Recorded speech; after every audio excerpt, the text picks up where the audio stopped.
শয়তান ওই অন্তরে আর জায়গা নিতে পারে না। কোরআনকে বিশ্বাস করে আমল করলে ইয়াকিন বাড়তে থাকে, ইয়াকিন বাড়তে বাড়তে ইলমুল ইয়াকিন আইনুল ইয়াকিন হয়, আইনুল ইয়াকিন হাক্কুল ইয়াকিন হয়ে যায়। ইব্রাহিম আলাইহিস সালাম চোখে দেখে যা বিশ্বাস করছেন, উম্মতে মুহাম্মদী কোরআনকে বিশ্বাস করার মাধ্যমে চোখে না দেখে তা বিশ্বাস করবে। আমি তাদের সুবহানাল্লাহ। আমার ভাইরা, আমরা বাহ্যিক গেটআপটা ঠিক করি খুব। দেশে এমন বহুত মৌলবী পীর দেখবেন, নামের আগে হাজি, নামের পরে গাজী, ৫ ওয়াক্ত নামাজি, থোকায় আছে দাড়ি, লম্বা জুব্বা, সুরত খুব ঠিক, ভিতরে পচে গেছে, ভিতর ঠিক নাই, মানে বাইরে ফিটফাট, ভিতরে হবে।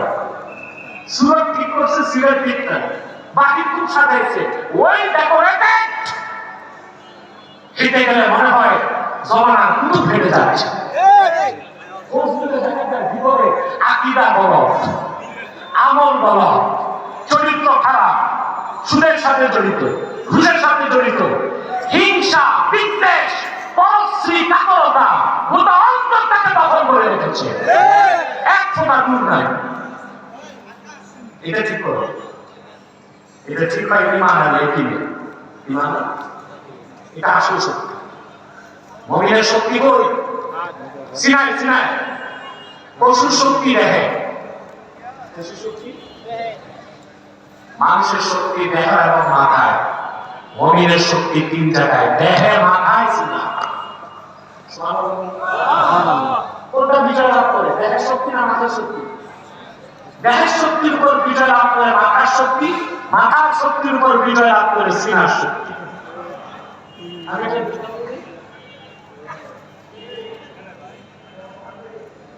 ইয়া আল্লাহ, এটা 11টা 20 হয়ে গেছে।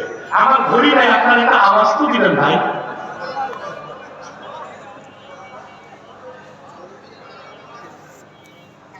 হ্যাঁ, তারপর যে ঘুমটা ফজরটা, 10 মিনিটে আমি বিষয়টাকে একটা পর্যায়ে নিয়ে যাচ্ছি। 10 মিনিট রাখতে না, আর কয়েকটা মিনিট। মুসা আলাইহিস সালামকে আল্লাহ বললেন, মুসা ইযহাব ইলা ফিরআউনা ইন্নাহু তাগা। ফিরআউন সীমা লঙ্ঘন করছে, তুমি তার কাছে যাও। মুসা আলাইহিস সালাম একটু চিন্তিত হলেন। ফিরআউন ৯.৫ লক্ষ তার ভূখণ্ড, টেরিটরি, ফিরআউনের যে টেরিটরি ভূখণ্ড ছিল ৯.৫ লক্ষ বর্গ মাইল, তার সৈন্য ছিল ৮০,০০০। ফিরআউনের মন্ত্রী পরিষদ ছিল। মজার কথা কি জানেন? ফিরআউনের উপদেষ্টা পরিষদ ছিল, এখন আছে না? কথা বলে উপদেষ্টা পরিষদ আছে না? ফিরআউনের ছিল। ফিরআউনের পলিটিক্যাল অ্যাডভাইজার, রাজনৈতিক উপদেষ্টা ছিল হামান। তার ফাইন্যান্সিয়াল অ্যাডভাইজার, অর্থ উপদেষ্টা ছিল কারুন। তার বিজ্ঞান ও প্রযুক্তি উপদেষ্টা ছিল হুজান। তার সব কিছু ছিল। মুসা আলাইহিস সালাম ভাবছেন, আমি যাবো তার কাছে, আমার শক্তি কি? আল্লাহকে ডাক দিয়ে তিনি শক্তি চাইলেন কোথায়? দেখেন, মাথায় চান নাই, দেহে চান নাই। তিনি বললেন, ক্বালা রাব্বি ইশরাহ লি সাদরি ওয়া ইয়াসসির লি আমরি ওয়াহলুল উকদাতাম মিন লিসানি ইয়াফকাহু কওলি। হে আমার রব, তুমি আমার সিনাটারে খুলে দাও। সুবহানাল্লাহ। আমি আগে বলছি না, অন্তর থেকে যত সন্দেহ দূর হয়, ইতমিনান পয়দা হয়। ইতমিনান যত পয়দা হয়, অন্তর তত সুকুন লাভ করে।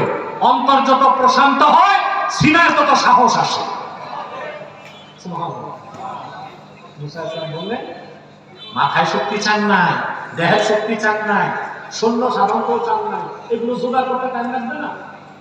মূল জায়গায় শক্তি চাইছেন। ইশরাহ লি সাদরি, তুমি আমার সিনাটারে খুলে দাও আল্লাহ। আল্লাহ খুলে দিচ্ছেন না? কথা বলে। মুসা নবীর ইয়াকিনকে চূড়ান্ত পর্যায়ে পৌঁছানোর জন্য আল্লাহ কি করছেন? আল্লাহ ডাক দিয়ে বললেন, ওয়া মা তিলকা বিয়ামিনিকা ইয়া موسى قال هي عصاي أتوكأ عليها وأهش بها على غنمي ولي فيها مآرب أخرى سبحان موسى তো ডান হাতে কি বলে আল্লাহ আমার লাঠি উত্তর হয়ে গেছে মুসা নবী চাইছে আল্লাহর সাথে কথা বলার চেয়ে মজার কিছু আছে লম্বা করতেছেন কথা এটা ভর করে হাঁটি চারণ ভূমিতে পশু চড়াই আরো অনেক কাজ করি আল্লাহ একটা কথা জিজ্ঞেস করছেন হাতি উনি বলবে হাতে লাঠি উনি কথা লম্বা করছেন যেন আল্লাহর সাথে কথা বলার সুযোগটা বাড়ে আমরাও কি আল্লাহর সাথে কথা বলতে পারি সুবহানাল্লাহ আহা মুসা নবী তুর পাহাড়ে যে আল্লাহর সাথে কথা বলতেন আর আল্লাহর হাবিবের উম্মত প্রত্যেক নামাজে দাঁড়ায় আল্লাহর সাথে কথা বলে আল্লাহর হাবিব ইরশাদ করেছেন ইন্নাল আবদা ইযা সাল্লা ফালিউনাজি রাব্বাহ আমার উম্মতের মুমিন যখন নামাজে দাঁড়ায় সে আল্লাহর সাথে গোপনে আস্তে আস্তে কথা বলে বলেন সুবহানাল্লাহ সেই জন্যে আল্লাহর রাসূল রাতের বেলা ঘন্টার পর ঘন্টা দাঁড়িয়ে তাহাজ্জুদ নামাজ পড়তেন রাসূলুল্লাহ আশিক উম্মত যারা বুজুর্গ ওলি হতে চায় তাহাজ্জুদ বাদ দিতে পারবে না বান্দা যত বেশি তাহাজ্জুদে দাঁড়ায়া সূরা কেরাত পড়বে বান্দা আল্লাহর সাথে তত বেশি গোপনে কথা বলার সুযোগ পাবে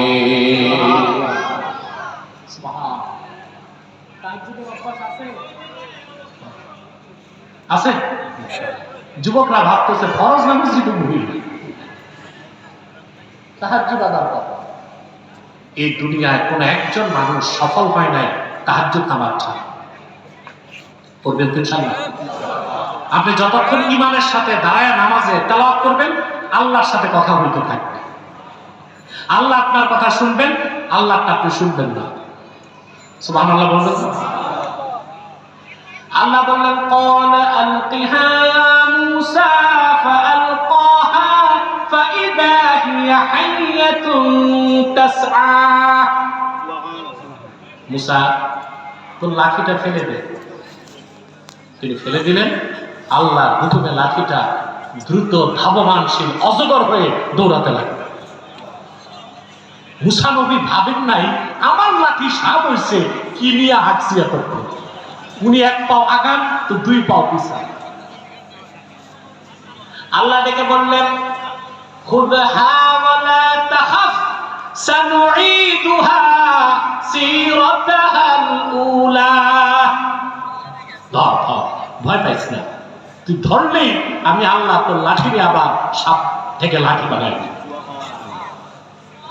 এইবার মুসা নবীর ইয়াকিন কোথায় গেছে কথা বলেন চূড়ান্ত পর্যায়ে আর ফেরাউনের কাছে যাইতে ভয় ছিল তারপর গেছেন কিনা জয় হয়েছে কার ফেরাউনের না মুসা নবীর আল্লাহ তাআলা তার হাবিব মুহাম্মদ সাল্লাল্লাহু আলাইহি সাল্লামের মাধ্যমে আল্লাহর সর্বশ্রেষ্ঠ নিদর্শন রাসূলুল্লাহর সর্বশ্রেষ্ঠ মুজিজা 30 পারা কোরআন পাঠিয়েছেন 1500 বছর আগে এই কোরআনকে যারা বিশ্বাস করবে বুকে লালন করবে যত বেশি কোরআন পড়বে ঈমান বাড়বে ইয়াকিন বাড়বে দিল বড় হতে থাকবে সিনা প্রশস্ত হতে থাকবে এক সময় মুমিনের সিনার প্রশস্ততা আল্লাহর আকাশের প্রশস্ততার চেয়েও বেশি হয়ে যাবে কথাগুলো মনে থাকবে সাদাকাল্লাহুল আযীম ওয়া সাদাকা রাসূলুহুল নবিয়্যুল কারীম ওয়া নাহনু আলা যালিকা মিনাশ শাহিদিন ওয়াশ শাকিরিন আলহামদুলিল্লাহ